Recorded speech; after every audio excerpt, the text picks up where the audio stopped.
잊을 수 없는 스승님께. 은사님, 노을한 개나리와 목련이 봄을 안고 오더니 이제는 하얀 벚꽃과 백꽃이 저희 학교 근처까지 와서 꽃잔치를 벌였어요. 이 아름다운 계절을 맞이하면서 교육신문을 읽던 순간 옛 스승님께 편지를 드릴 수 있는 쉼터를 만나게 되었어요.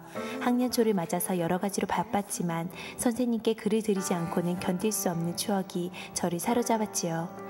해마다 5월이 되면 제가 가르치고 있는 아이들에게 친한 선생님께 편지를 드리라고 권합니다. 그러면서도 정작 저는 옛 선생님께 서신 한 통 드리지 못했던 점을 용서해 주세요. 마음속으로는 늘 잊을 수 없는 스승으로 모시고 살아왔는데, 선생님, 제가 교단에 서게 되면서부터 선생님의 고마움이 더욱더 새록새록 떠올랐습니다. 몇 년 전 스승의 날 무렵 선생님께 감사의 전화를 드리려고 모교로 전화를 드렸더니 저희들이 졸업한 다음 해에 교직을 떠나셨다고 하더군요. 그 뒤로는 선생님을 찾을 길이 막연했습니다. 그러니까 선생님, 지금부터 꼭 25년 전의 일이었지요. 전국에는 새마을 운동이 한창 무르익어 가고 있었을 때였어요. 저는 여고 1학년 3반에 입학하게 되어 선생님을 담임 선생님으로 모시게 되었어요. 그때 저는 선생님을 만나지 못했더라면 아마도 고등학교를 중퇴하고 제 인생이 달라졌을 거예요. 그 당시 우리나라 경제는 얼마나 어려웠던지 지금의 IMF 시대보다도 몇 배 더 힘들었던 것 같아요. 저는 시골에서 중학교를 마치고 충남에서는 명문이라는 고등학교 입학시험에 합격을 했었지요. 그러나 가정 형편상 진학을 할 수 없었어요. 그래서 서울로 올라와서 회사에 다니다가 야간 고등학교에 입학하게 되었던 거예요. 그런데 주경 야독한다는 것이 그리 쉽지는 않더군요. 그때는 수업 시간에 맞출 수 있는 직장이 별로 없었고 파트타임 등으로 아르바이트를 할 만한 곳도 없었지요. 그때에 비하면 지금은 학비를 벌어서 공부하기가 훨씬 좋은 편이지요. 저는 희망을 안고 고교에 입학했었는데 직장에서 오후 5시에 퇴근을 하고 학교에 가보니 이미 수업은 2교시가 끝나 있더군요. 2교시 수업이 끝난 뒤에 뒷문을 살며시 열고 교실에 들어서는 저의 마음은 얼마나 송구스럽고 부끄러웠는지 모른답니다. 더구나 직장을 다니는 학생은 저희 반에서 5명 이내였는데 저처럼 지각을 하는 학생은 저밖에 없었으니까요. 그때 저는 그런 결심을 했지요. 비록 지각은 할지라도 성적은 뒤떨어지지 말아야겠다는. 그러던 어느 날 아마 5월 초쯤이었을 거예요. 여느 때나 다름없이 등교하고 있는데 교문 앞에 학생 과장님이 나와 계시더군요.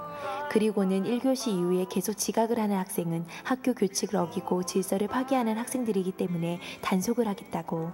이것을 지키지 못하는 학생에게는 퇴학 조치를 내리겠다는 것이었어요. 입학금과 학비를 벌어 늦게나마 배우려고 했었는데 저에게는 너무나 큰 시련이었지요. 학생 과장님께서는 저를 교무실로 데리고 가시더니 내일부터는 지각을 하지 말라고 하시더군요. 저는 직장의 퇴근 시간상 힘들다고 말씀을 드렸지요. 그랬더니 정이 그렇다면 직장을 택하든지 학교를 택하든지 둘 중에 하나를 택하라고 말씀을 하시더군요. 저는 너무나 암담해서 아무 대답 없이 고개만 떨구고 있었지요.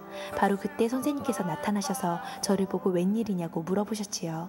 그때 학생 과장님께서 저희 지각 문제에 대해서 말씀하시자 선생님께서는 저희 사정을 말씀드리며 만약의 경우 이 학생이 문제를 일으킨다면 제가 책임을 지고 이 학교를 떠나겠다고 용기 있게 말씀하셨어요. 저는 지금도 선생님의 그 모습이 너무나 생생하게 기억되는 감동의 한 장면이라서 잊을 수 없답니다. 그리고는 중간고사 성적표를 들고 오셔서 과장님께 보여드리며 지각을 하면서도 이렇게 성적이 우수한 학생이라고 저의 칭찬을 많이 해주셨어요. 그러자 과장님의 태도도 부드러워지는 듯 했지요.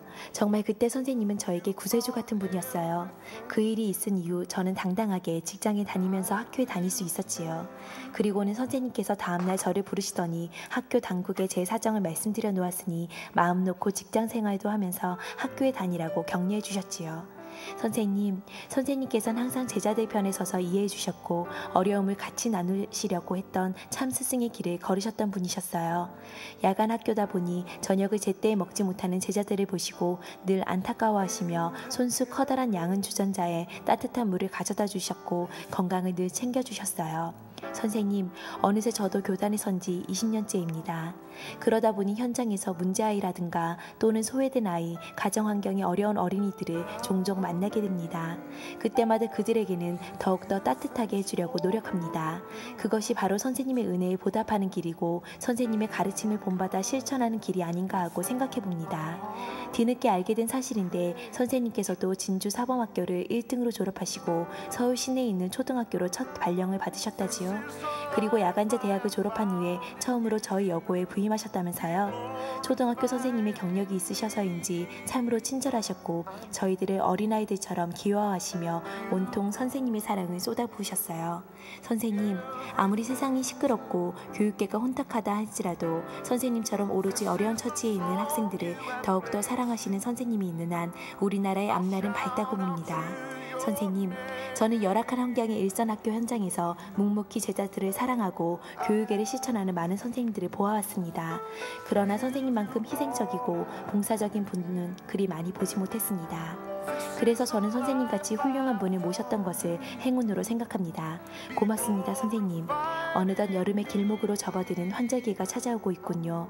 내내 건강하게 지내세요. 머지않은 날에 꼭 찾아뵙고 인사드리겠습니다.